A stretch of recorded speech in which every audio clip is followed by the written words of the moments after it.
영국이 유럽연합을 탈퇴하는 브렉시트가 결정된 이후로 전 세계는 유럽을 포함해서 많은 혼란에 빠져 있습니다. 또 미국은 현재 대선을 앞둔 상황이고요. 오바마 대통령의 연장선 사항인 힐러리 클린턴이냐 아니면 도널드 트럼프냐 이런 고민에 빠져 있습니다. 이 문제는 미국뿐만 아니라 우리 한국인에게도 굉장히 민감한 문제가 아닐 수 없습니다. 그렇다면 미국은 그리고 또 세계는 앞으로 어떻게 진행되어질 것인지 궁금하지 않을 수 없습니다. 그래서 저는 미국의 아주 유명한 방송 설교자이시자 또 마지막 때의 최고 권위가 있는 분이시죠. 바로 엔타임 미니스트리의 어빙 백스터 목사님을 찾았습니다. 이분은 지금의 상황을 성경적으로 예언적으로 어떻게 설명해 주시는지 이야기를 들어보도록 하죠. 목사님 1년 만에 뵙겠습니다. 건강하시죠? 안녕하세요. 반갑습니다. Very nice to see you. 1년 만에 뵙는 것 같아요. 그동안 건강이 좀 안 좋으셨다고 얘기를 들었는데 어떻습니까 지금은? Well, on July the 22nd, I had 6 bypasses in my heart, but I'm doing wonderful now. So God gave me a complete overhaul. 다행이네요. 예. 우선 제가 마음이 급해서 단도직입적으로 여쭙겠습니다. 영국의 브렉시트 과연 하나님의 계획표 속에서 마지막 때 어떤 연관이 있습니까? Well, you know that Great Britain is specifically prophesied in the Bible in Daniel chapter number 7. In Daniel 7, there are 4 beasts, and the chapter actually says these beasts symbolize nations that will be on the earth at the time of the second coming. The first beast was a lion with eagle's wings. The lion is Great Britain. The eagle is the United States of America. The second beast was the bear, which symbolizes Russia. Then the third beast is leopard, symbolizing Germany. The fourth beast is a 10-horned beast, which will come out of Europe. Now the big question is, what's ultimately going to happen to Great Britain in the end time? When we move from the Old Testament to the New Testament to Revelation chapter 13, the exact same symbols are used again. This time, they're used in a different way. Instead of being 4 separate beasts, there's one beast. It's a combo beast, having the body of the leopard, the feet of the bear, the mouth of the lion, and the 10 horns of the 10-horned kingdom. What this depicts is the one world government of the end time, the one world government of the Antichrist. Many people ask me before the vote, the Brexit vote, what's going to happen if Great Britain leaves the European Union? My reply was, it doesn't matter, because the Bible already prophesies that Great Britain is going to be an integral part of the world government of the end time. So whether they stay in the EU or whether they leave the EU makes no difference.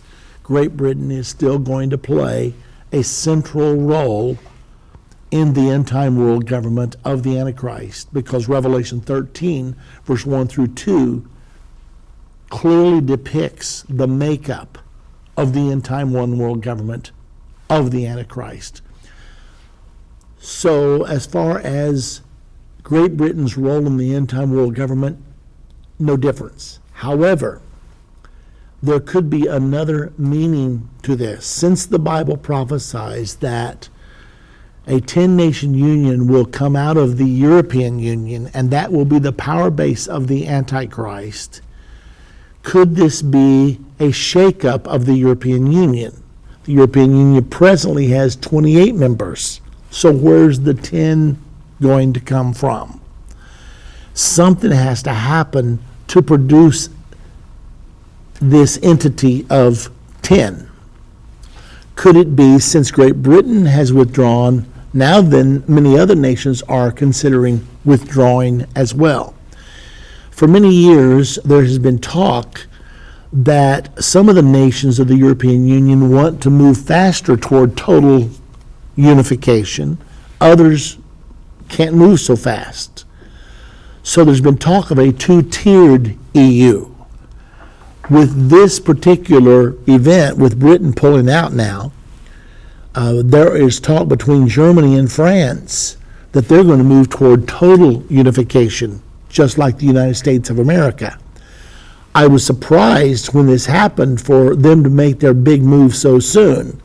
They have wanted total unification since the beginning. Winston Churchill in 1945 made a speech calling for the United States of Europe. And he said the only way for Europe to play a meaningful role in world affairs was for all of the nations to drop their identity and come together. This has been the goal since the very beginning. However, now then, France and Germany are openly saying it's time for us to come together, and if you don't want to do it, then drop out. So we know for certain that the 10-nation union is going to emerge. The only question is, who will be involved? But let's go back to the combo beast of Revelation 13. You have the body of the leopard, Germany. Germany is the heart of the European Union. You have the feet of the bear, Russia. Russia is not even in the European Union yet. You have the mouth of the lion, Great Britain. Then you have the 10 horns, which is that 10-nation union out of which the Antichrist will come. So our conclusion then is that Great Britain is definitely going to be involved, but we yet have to see this 10-nation union that has not yet appeared on the world scene, and then that's where the Antichrist will come from.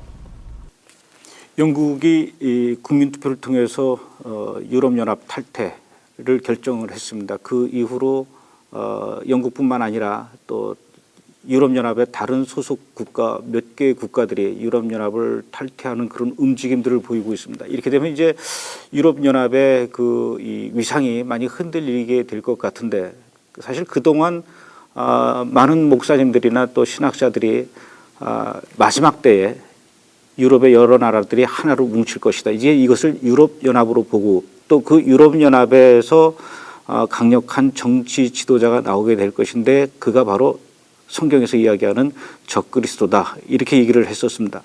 그런데 지금 상황에서 이렇게 유럽연합의 위상이 흔들릴 때 과연 이곳에서 어떤 강력한 정치 지도자가 나올까, 이런 생각이 드는데, 그렇다면 그동안 그 신학자들이나 목사님들이 얘기했던 유럽연합에서의 적그리스도 등장, 이 예언과 이 추측이 틀리게 되는 겁니까?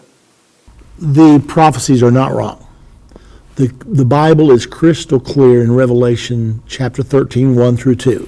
You've got this single beast, which is the snapshot of the end-time government of the Antichrist. We know this because it goes on to say in chapter number 13, and power was given unto the beast to continue 42 months, which is the length of the Great Tribulation. And he made war against the saints and prevailed against them.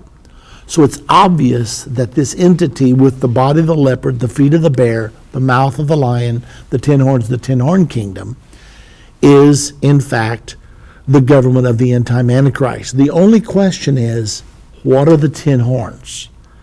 Many people are teaching today that the Antichrist will come out of the Islamic world. However, that cannot be true. And here's how we know for certain. In Daniel chapter 2, we have another prophecy. We have the prophecy of a statue with a head of gold, arms and breasts of silver, belly and thighs of brass, legs of iron, and feet of iron mingled with clay. The head of gold is Babylon. The arms and breasts of silver is Medo-Persia. The belly and thighs of brass was the Grecian Empire. And then the legs of iron was the Roman Empire.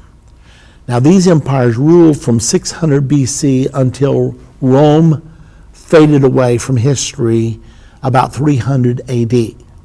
There's one world empire left, the feet of iron mingled with clay. Now here's what's so important to understand.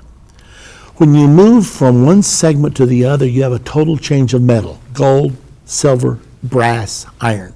But when you move from the legs of iron to the feet of iron mingled with clay, you don't have a total change of metal. You only have an addition. So these are prophecies of empires that will rule the world. There's only been 5 from Nebuchadnezzar's day, the head of gold, and the prophecy specifically says, Daniel told Nebuchadnezzar, you are the head of gold and your kingdom of Babylon. So we know for sure that's where it starts. So then you have Babylon who ruled the world, then the Medes and the Persians replaced Babylon, they ruled the world, then Alexander the Great with the Grecians came, he ruled the world from about 331 BC until 197 BC. Then the Romans came and they ruled the world for 500 years, all during the time of Jesus Christ. That's the reason there were Roman soldiers present at the crucifixion. Those were occupying forces, making sure the Israeli people paid their taxes and kept order and kept everyone subservient to the Roman government. So when the legs of iron then ceased with their power and that empire faded, another empire was born in 800 AD. It wasn't the Roman Empire. It was the Holy Roman Empire. Not the same thing. What happened was on December the 25th, Christmas Day, 800 AD, Pope Leo III placed a crown on the head of Charlemagne, the ruler of Europe at the time. He was the king of the Franks. Ultimately, his empire was in Germany. He placed the crown on the head of Charlemagne, which is also known as Charles the Great, and said, I now pronounce you emperor of the Holy Roman Empire. It was called the Holy Roman Empire because it was a union of politics and religion.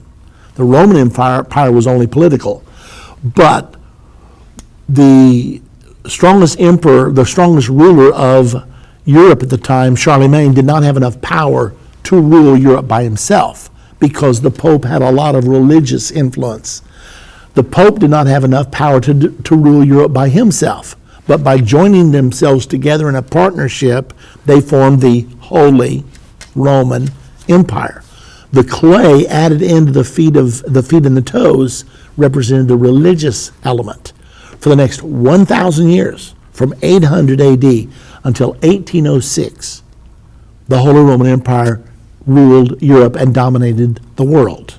When Napoleon defeated Francis II, the last emperor of the Holy Roman Empire, in 1806, then the Holy Roman Empire was declared dead, over. However, we got a problem because in the prophecy of the statue, you've got the stone rolling down, smiting the image on the feet. And the Bible says in verse 44 of chapter 2, in the days of these kings shall the God of heaven set up a kingdom. So this empire is to extend all the way to the second coming of Jesus, when he will establish his kingdom.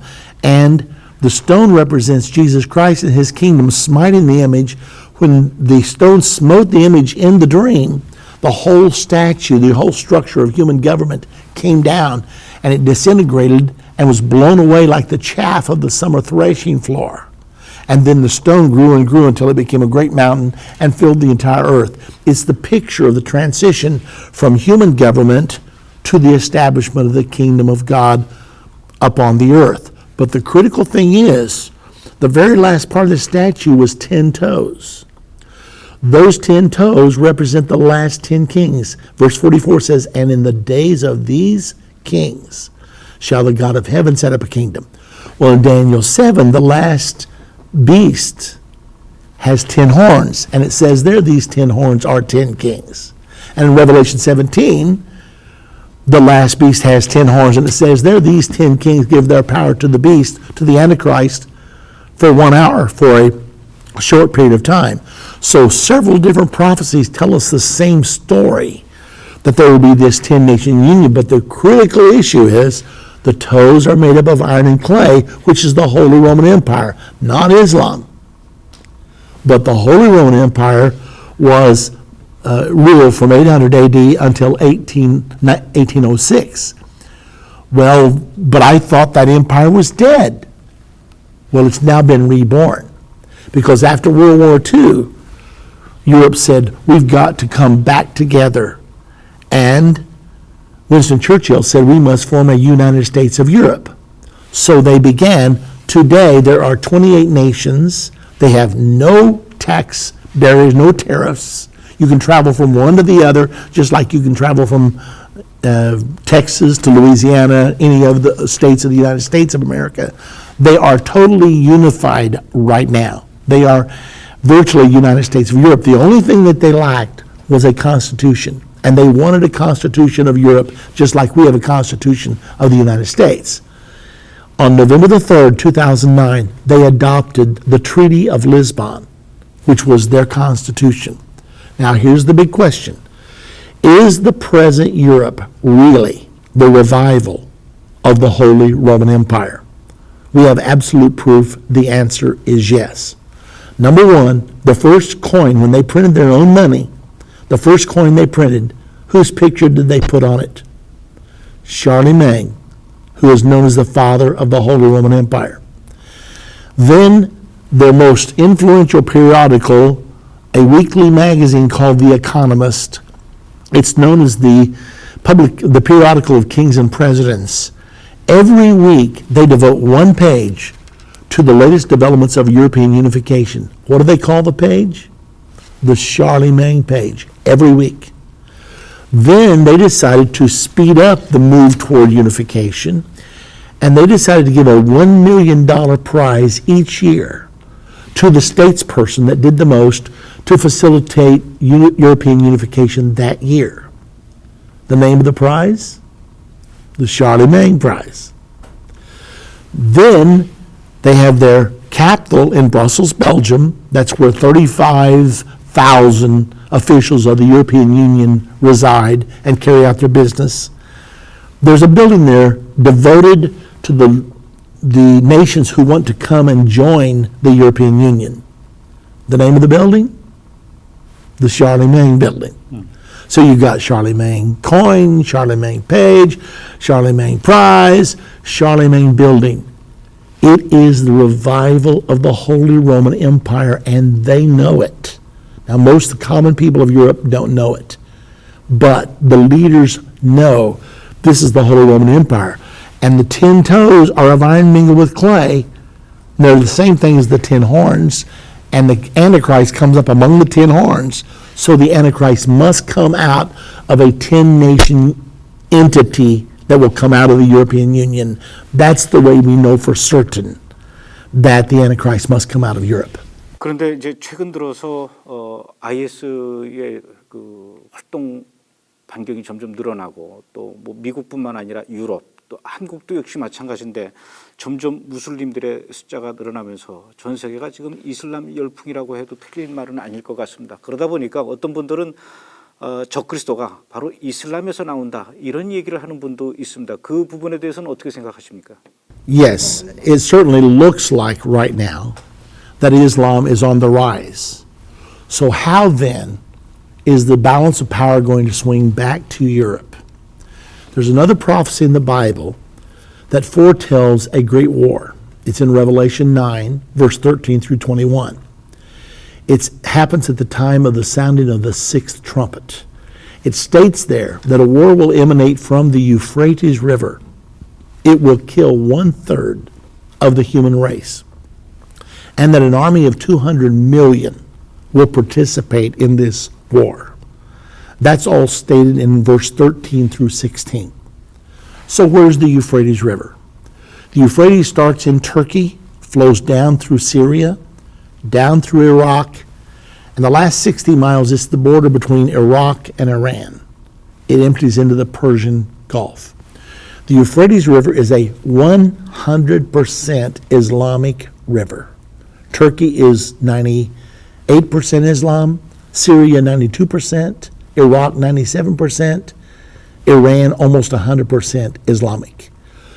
So since this war comes from the Euphrates River, we know Islam is going to be involved. There's a big battle on right now. The goal is one world government. The Western powers want one world government through their process called globalization. Islam wants its one world government by spreading people and by exporting their people into Europe and even into America, hoping to rise up from inside of these and take over these countries.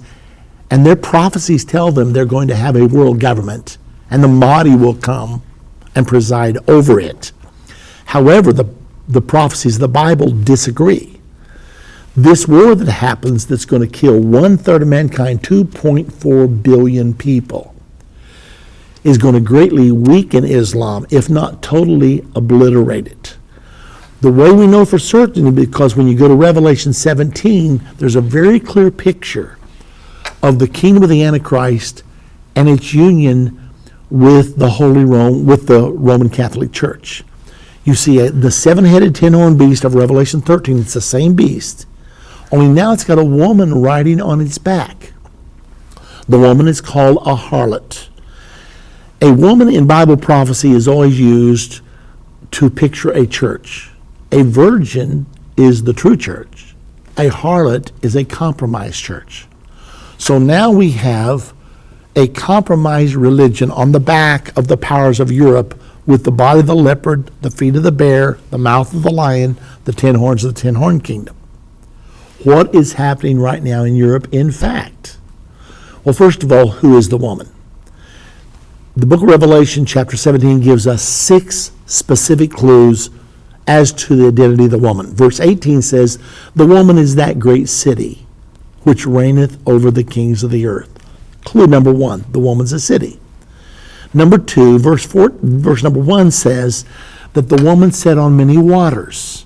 Verse 15 tells us what the waters are. The waters where the whore sitteth are peoples, multitudes, nations, and tongues. So the woman's a city, but yet she presides over peoples, multitudes, nations, tongues. Obviously a city that's the headquarters for a vast international system. Then verse number 3 tells us that the beast on which the woman sat had 7 heads. It says in verse 9, here is wisdom. The 7 heads on which the woman sits, the 7 heads of the beast are 7 mountains on which the woman sits. Now the woman's a city. So the 7 heads are 7 mountains on which the city sits. There's one city in the world that's famous as the city of 7 hills. If you look up Rome in the encyclopedia or Google it, you'll see Rome, the city of 7 hills. And you'll even see the number of each hill. I've walked over every one of them. So Rome is the city of 7 hills, and Rome, it goes on to say in verse 4 that the woman was arrayed in red and in purple. There are 2 ruling bodies of the Vatican, the College of Cardinals and the College of Bishops and Archbishops. The official policy of the church is cardinals always wear red. Bishops and archbishops always wear purple. Then in verse 5 it says the woman was drunken with the blood of the saints. Depending on which history book you read, Roman Catholicism has been guilty of the murder of 6 million to 68 million Christians throughout the Middle Ages when they were trying to stamp out the Reformation. So every single prophecy of Revelation 17 shows this union. In Daniel 2, it's iron mingled with clay. In Revelation 17, it's the beast with the woman on its back. But it's the same thing, the Holy Roman Empire. We're watching the reemergence right now. And you'll never guess who received the Charlemagne Prize this year, 2016. Pope Francis was given the Charlemagne Prize for being the one person on this earth most responsible for expediting the unification of Europe. So that's the way we know for positive that the end-time world government is going to be a union between the powers, the political powers of Europe, and the Roman Catholic Church. The Bible teaches that most of Christianity, both Catholic and Protestant, will follow the Pope into an alliance with the Antichrist. There's always been a dual leadership of the Holy Roman Empire. Political leader, spiritual leader. For 1,000 years, study the Holy Roman Empire. It's always been the political leader from Europe, the Pope from Rome. That's the way it's going to be this last time. The Bible teaches there's an Antichrist and a false prophet. Whoever is Pope at the time of the Antichrist will be the false prophet. And he's going to lead Christianity, both Protestant and Catholic, into this alliance, into the new world order. Even Roman Catholics agree. There are Catholic prophecy books out. They believe, many of them, that there's an evil Pope coming. And that when he comes, that he will lead the church the wrong way, and that during his day Rome will be destroyed, and the church will go into darkness. That's exactly what the Bible prophesies, and that's what some of the Roman Catholic prophecy books also say. So from this, we have a very clear picture. It's not going to be Islam. Islam is probably going to be greatly reduced when the world kills 1/3 of mankind, 2.4 billion. Many of those will be Islamic, and their power will be weakened, and then the Western New World Order, basically out of Europe, is going to reassert itself, and for a very short time, we will have the reign of the Antichrist, and it will be ruled over by a political leader and a spiritual leader. 지금 미국은 2016년도 11월에 대통령 선거를 앞두고 있습니다. 오바마 대통령이 당선된 이후 지금까지 미국은 반기독교적인 키우면서 걱정을 사는 그런 시간들이었는데 힐러리 클린턴 역시 오바마 정권과 똑같은 그런 정책을 펼쳐나가지 않을까 이런 생각을 하고 있는데 그런 측면에서 봤을 때 우리 크리스천들 입장에서 좀 많은 걱정이 있습니다. Well, I think there's no doubt that Hillary Clinton and President Obama are determined to lead us into the New World Order. They're moving us toward one world government. During the Obama administration, the national debt has doubled in 7 short years. We've gone from like 9 trillion in debt to 18 trillion in debt. The weight has become of the national debt is becoming incredible. Trump says that all has to be reversed. Obama is setting us up to force us into a one world economic system and a one world governmental system.